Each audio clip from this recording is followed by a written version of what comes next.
Hello friends, Steve Stockton here with you. Welcome to our latest video.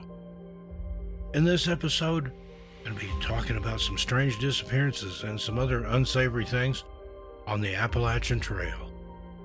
Join us. Let's take a walk and see.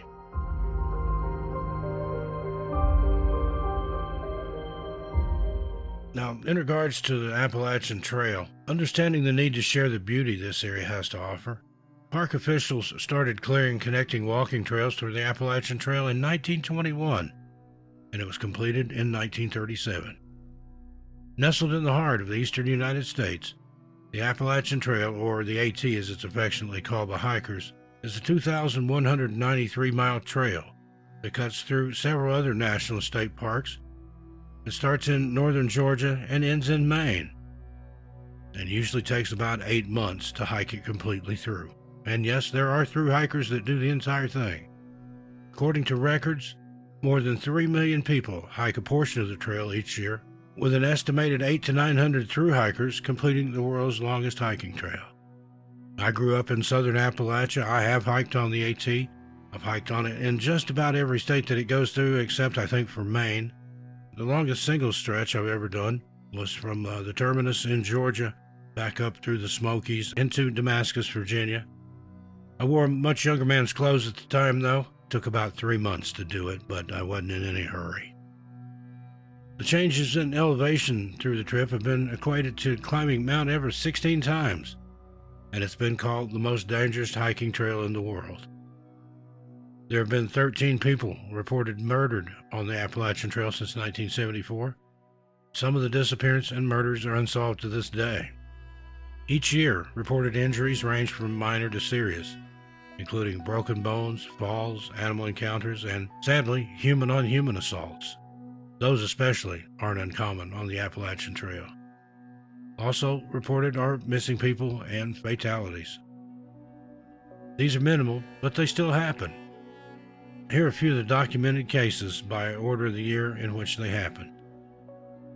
First, we have an unsolved case. Jeff Hagg.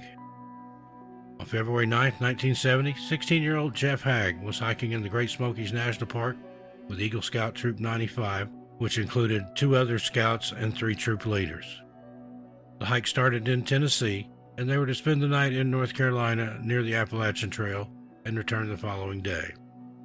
On the return trip, all was going well, except for one of the scouts who was lagging a few minutes behind the others, the aforementioned Jeff Hagg.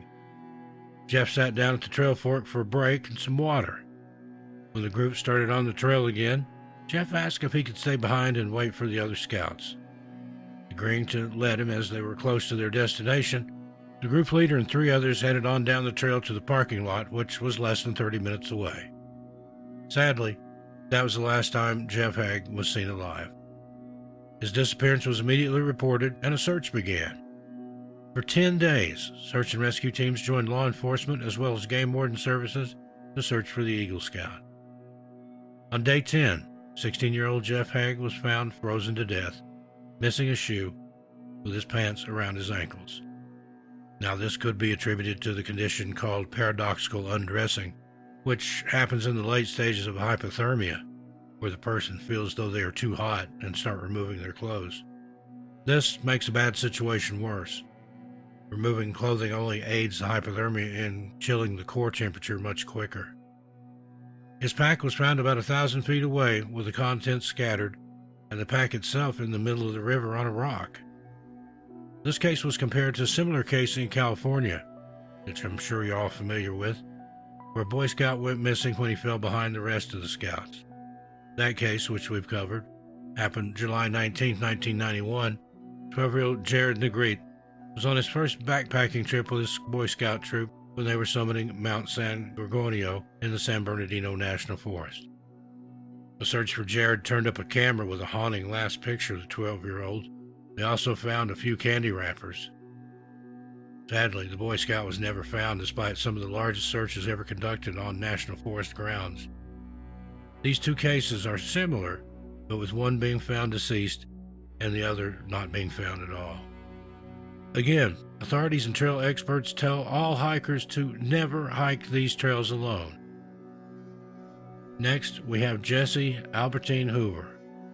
In May of 1983, 54-year-old Texas native Jessie Albertine Hoover set out on a solo hike on the Appalachian Trail as a thru hiker, taking the Maine to Georgia route.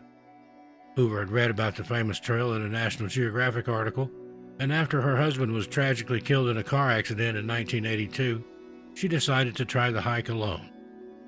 Making her way from White Settlement, Texas, Hoover chose to start the hike from Maine, which is the most treacherous part of the trail.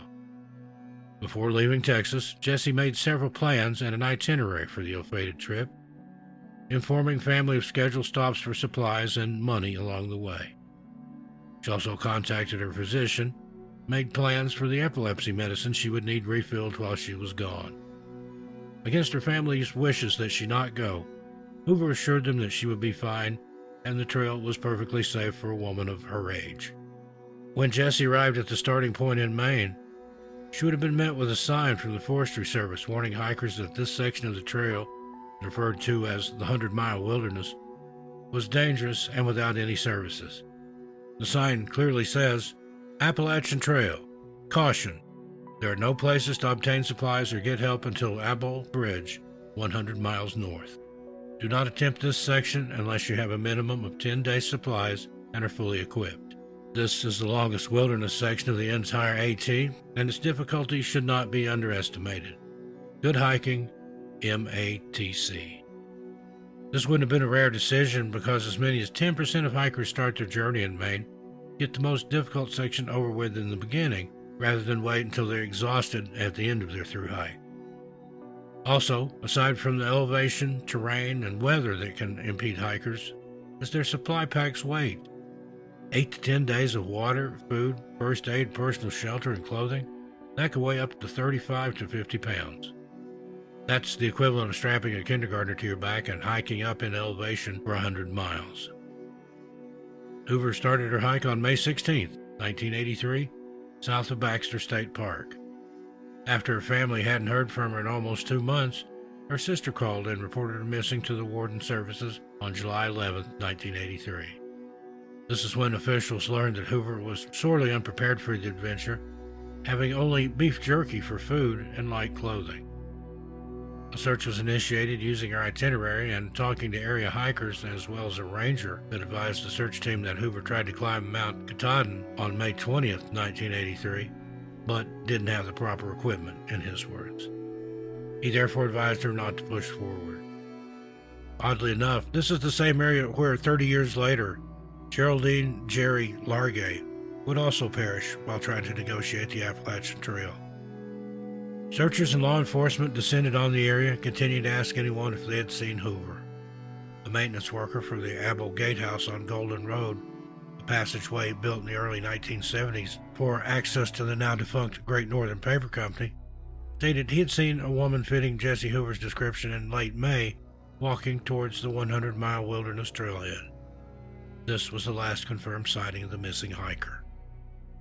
The search area was hundreds of miles of trails that aren't well marked and over 15 million acres, if you can imagine that, of dense forest. A daunting task at best. In the over 2,200 miles of the Appalachian Trail, as we stated, this is the worst area for a hiker to become lost in. Authorities and search teams spent the remainder of the summer asking hikers if they had seen Hoover, and to keep an eye out for anything that was out of place that may lead them to her whereabouts. And they searched for her themselves, but to no avail. Another unnamed hiker went missing in the same area around the same time Jessie Hoover went missing. Search and rescue teams and police kept a lookout for Hoover's blue backpack, clothes, gear, or anything that belonged to her. The other hiker was found alive, but Jessie Hoover was never heard from nor seen again. Theories as to what happened to Jessie vary, but the most popular opinions are that she became lost and either succumbed to the elements and or starvation, or she had a medical event from her epilepsy and perished due to that. Jessie Hoover was a widow looking to broaden her horizons and become one with nature. She had never hiked such a long distance, though, and was ill prepared to tackle the hardest part of the Appalachian Trail alone. Even seasoned hikers who thru-hiked it before advise against solo hiking the trail due to the dangers and potential disorientation. Weather often changes quickly in the area and can still be in the 30s to 40s with a low in May. Hikers are advised to take hiking and outdoor skills classes before attempting the world's longest hiking trail. Even then, solo hiking is usually a bad idea and should never be attempted. Next, we have the sad case of Scott Lilly. On Friday, October 12, 2011, the remains of 30-year-old Scott Lilly of South Bend, Indiana, were found by a group of hikers on the Appalachian Trail at Cow Camp Gas Shelter in the George Washington/Jefferson National Forest. Scott was a veteran hiker and had started his hike in Virginia on June 15, 2011, and as he was a Civil War buff, he wanted to camp in the area to do some exploring. He had taken the trail name of Stonewall, which some speculate is a reference to Stonewall Jackson, who died as a result of friendly fire in 1863. The last time anyone heard from Scott Lilly was on July 31, 2011, when he had climbed the peak known as the Priest in Nelson County, Virginia. His plan was to hitch a ride the next day and re-up on his supplies in a nearby town.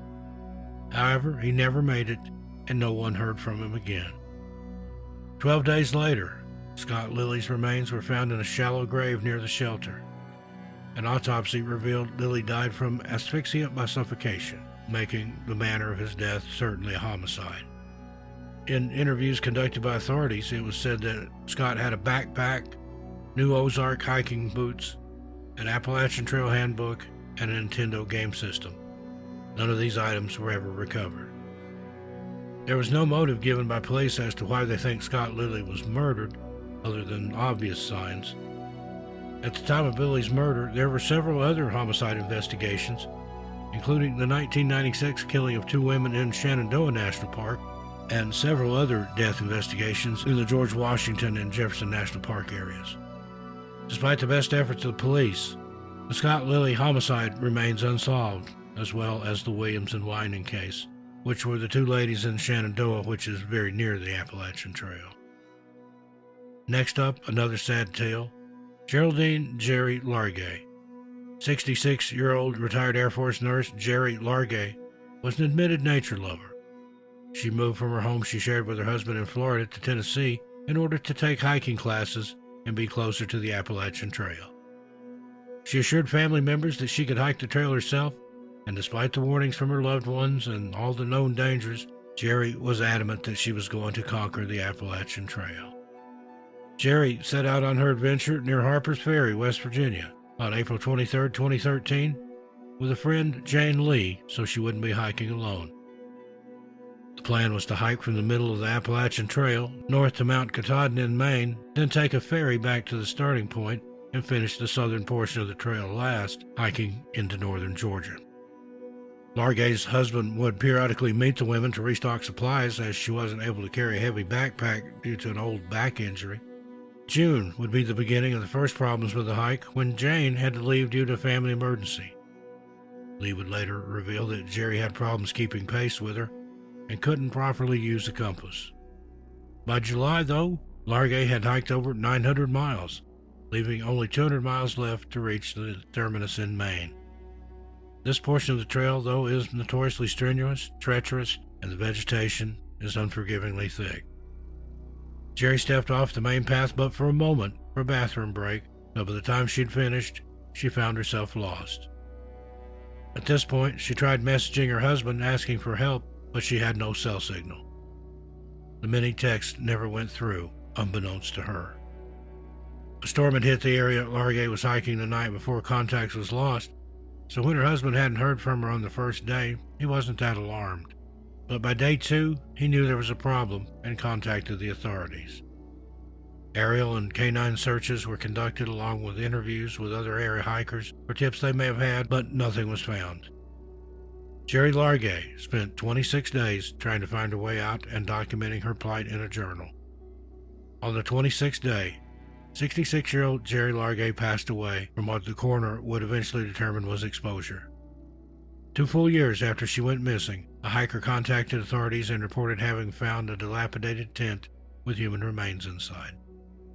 Police Lieutenant Kevin Adam received word about this discovery and knew there were a few possibilities of what this hiker had found, one of those possibilities being Jerry Largay.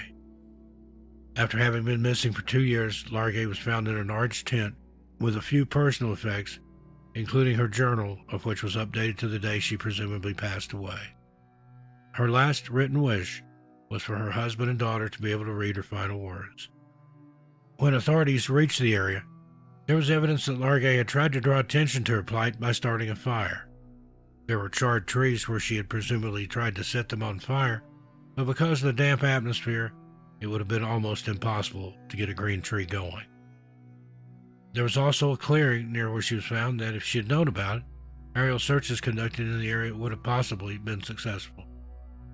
Jerry Largay's body was just 2 miles off the Appalachian Trail when her remains were found. The family thanked authorities for their continued hard work and dedication in the case, and asked the public for privacy as they grieved their loss. Next, we have Chad Austin. On May 27, 2019, 30-year-old Chad Austin went missing while out for a hike near the Appalachian Trail on the Blue Ridge Parkway, east of Panther Falls. His vehicle and dog were found abandoned at the parking area. The dog was alive and well. Austin was reported missing, and a search began but turned up nothing. A few months later, on December 22, 2019, his wallet was found by a hiker, but there was still no sign of the missing man. The wallet wasn't weathered, which led the authorities to believe that it had been placed there recently. It contained his driver's license and other personal effects. Eerily, this is the same area where the previously mentioned Scott Lilly's remains were found. Then, in March of 2020, the skeletal remains of Chad Austin were located, and authorities stated they started an investigation into the death as a homicide, but didn't release any other details. They did say that they, quote, are confident someone in the surrounding community has critical information that could lead to the arrest of those responsible, end quote. Police are asking for the assistance of the public in this case. If you have any information or saw Chad Austin the day he went missing, please contact the Virginia State Police Bureau of Criminal Investigations at 800-542-5959 or 540-375-9589. Anonymous tips can also be placed or emails sent to questions@vsp.virginia.gov. Next, we have the case of Michael Kaiser. On Saturday, October 12, 2019, 56-year-old expert adventure hiker Michael William Kaiser made his last known phone call to his brother before he went missing in the Bear Rocks area of Lehigh County, Pennsylvania. Kaiser entered the Appalachian Trail on October 11, 2019, near an area known as Bake Oven Knob in Lee County Township to do some hiking. Considered an expert hiker, he was very familiar with the area and had told family members where he would be, even stopping to send his brother a picture of the area where he was that day. For the next day, though, no one had heard any more from Kaiser, prompting his brother to contact authorities to report Kaiser missing. A search party assembled in hopes they would be able to locate the missing man, but initially found nothing. On October 16, 2019, police found a Ford F-150 in the parking lot of the area where family members told them that their relative had started his hike from. The truck was determined to be that of Michael Kaiser, but he was nowhere to be found. Family members joined the search teams in the last known area where Kaiser said he was, where teams searched for days. Then on Thursday, October 17th, an unnamed family member saw what looked to be a body at the bottom of a rocky embankment. Police later identified these remains as those of missing hiker Michael Kaiser. It is unknown if he slipped and fell, if there was a rock slide, or if he had a medical event. The family thanked the police, the search and rescue teams, and the community for their support and help in searching for their loved one. There was no plans to close the trail, and there was a no threat to the public comment released by the police. Now, a recovered or solved case. Janice Balza. In April of 1975, 22-year-old Janice Balza from Madison, Wisconsin, was hiking the Appalachian Trail and had stopped for the night at Van Deventer Shelter near Carter, Tennessee, where she was enjoying a campfire and some rest. As she sat at the fire, another hiker staying at the same shelter snuck up behind her with a hatchet and bludgeoned her. A short time later, 51-year-old Paul W. Bigley of Tucson, Arizona, wandered to a nearby home and asked the owners to call authorities. When the Carter County Sheriff's Department arrived, Bigley confessed to the brutal slaying, but gave no motive. Balza had just graduated nursing school from the University of Wisconsin School of Nursing and had been hiking the trail since February. I have another case where the person was found. Brittany Pulley. On December 4th, 2021, 32-year-old Brittany Pulley started a hike north on the Appalachian Trail alone when she went missing in the state of Virginia. She had started her hike from the McCormick Gap area in southern Shenandoah Valley and was wearing proper attire for the time of year and climate. Pulley wore a black jacket, gloves, a wool hat, and was equipped with survival gear that included a hydration pack, backpack, and a one-person tent, all of which helped aid in her survival. It is unknown who reported Miss Pulley missing or what prompted the search. However, she was reported missing on Christmas Eve. Authorities found her car at the Appalachian Trailhead at McCormick Gap. Pulley was missing for 12 to 13 days before a park ranger in the area found and made contact with Brittany on January 5, 2022. No other details were available other than that she was found safe. And then, on January 2nd, 2014, Sean Hood, Stephen White, Jonathan Dobbins, all of Gaffney, South Carolina, had planned a winter hike on the Appalachian Trail starting on January 2nd. The trio started the ill-fated trip from the Fontana Dam area in North Carolina, which I will say is one of my favorite areas in the Smokies. The men were in clothing that was less favorable for the climate, though, and winter temperatures as daytime highs reached around 45 degrees and can drop down into the 20s, with the low being minus 6 degrees Fahrenheit. They took a propane torch, of which they used to burn some of their gear to stay warm, and later claimed that they had watched weather reports to plan for the trip. However, they had taken cotton clothing and no tent. Rain had been forecasted for the area, and without proper shelter, aided in causing hypothermia in the three men. Having been defeated by the weather and suffering from moderate hypothermia, one of the men summoned help via cell phone. By the time help arrived, the men were so cold they couldn't walk on their own. Authorities, along with search and rescue, reached the men, and they were airlifted to Asheville Memorial Hospital in North Carolina, where they were treated for frostbite, mild moderate hypothermia, and then released. Authorities commented how lucky Hood, White, and Dobbins were, given where they were and the lack of essential equipment for what they were attempting to do. The Appalachian Trail can be treacherous in the summer, when weather is more favorable for hiking. The men did make a full recovery, though, thanks to area search and rescue, Buncombe County Sheriff's Office, and the life flight crew. Next, Kenneth Knight. In April 2017, 42-year-old Kenneth Knight and 6 friends found themselves on the Appalachian Trail, embarking upon a 60-mile hike from Petite's Gap to Peaks of Otter Lodge in Virginia. Knight had hiked this specific area before via the south-north route and was familiar with it as he had completed over 1,700 miles. The Appalachian Trail has a blaze system set up for hikers to help mark trails and keep hikers on the right path. Now, there are several different colors used. For example, white is used to mark the main path, so there would be a white paint mark on random trees along the trail, assuring people that they were on the correct trail. Other paint colors signify water, shelters, and rest areas. Knight knew of the blaze system, but because he's legally blind and only has one eye, the marks were difficult for him to see and determine what color they were. With adequate gear in hand, the 7 friends started their journey. Knight was using this hike for a warm-up for the Scotland Great Outdoor Challenge he would be starting in a month, and decided to go at his own pace as the group had established a meeting spot should they become separated. And that's exactly how Knight's 6 days lost in the Virginia wilderness began. As the main group forged ahead of Knight, they created a gap between themselves and him before he knew what was happening. He had lost sight of his hiking companions and was now on a game trail. Not knowing how far he was on this new path and becoming panicked, Knight tried to calm himself and remember the basics of hiking, which was if you become lost, stay put, seek shelter, and don't panic. Thick forest surrounded Knight, and the trail was littered with foliage, making a clear direction hard to discern.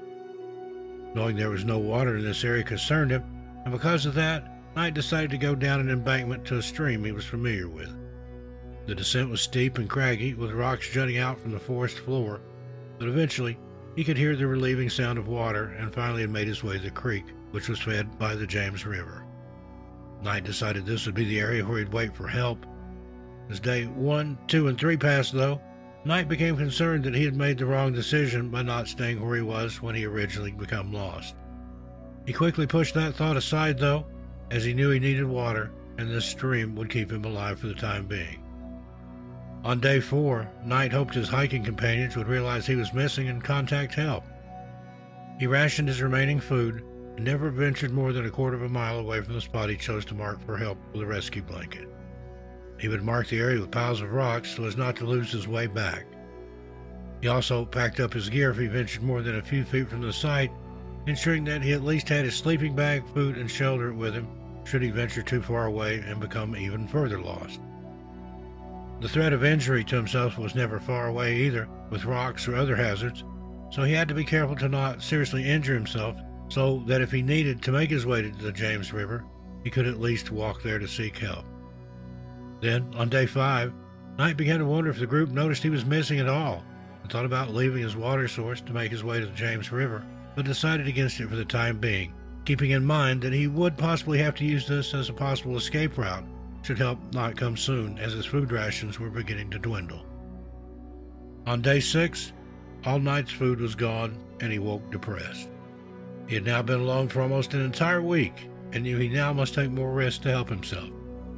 In a last-ditch effort to be found, Knight said, I cleared some land to make a bigger fire, but not so big that I couldn't put it out, and planned my exit. Just a few short hours later, after everything he had been through, Knight heard voices, and soon a team of firefighters, looking for the smoke source, made their way to Knight.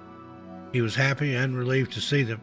As a few of the men put out Knight's fire lifeline, the others checked him over and prepared him for rescue.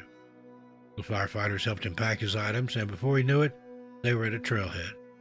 Hungry, but really no worse for the wear, Kenneth Knight, missing for 6 days on the Appalachian Trail, was rescued, thanks to helping himself remain calm and signaling for help, but he was more than ready to be rescued when the time came. The group Knight had been with was under the misconceived impression that they were going to meet him at the end of the hike in peaks of Otter Lodge. Knight was quoted as saying, "Waiting was the hardest part." Knight was rescued and taken to an area hospital where he was treated and released. The group he was hiking with he had met on an online forum. They had eventually called authorities when they reached the final destination, and Knight wasn't there.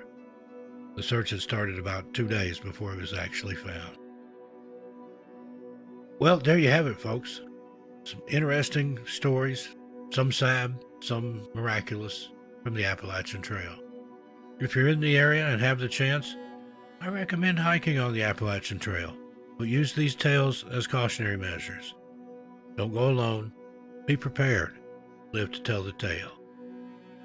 I look forward to your comments, but please keep it friendly and respectful. Till we meet again, be good to yourselves and each other, and stay safe out there. I don't want to make a video about you. As for me, I'll see you a little further on down the trail. I'm Steve Stockton, and I'll talk to you next time. Tell your animals I said hi.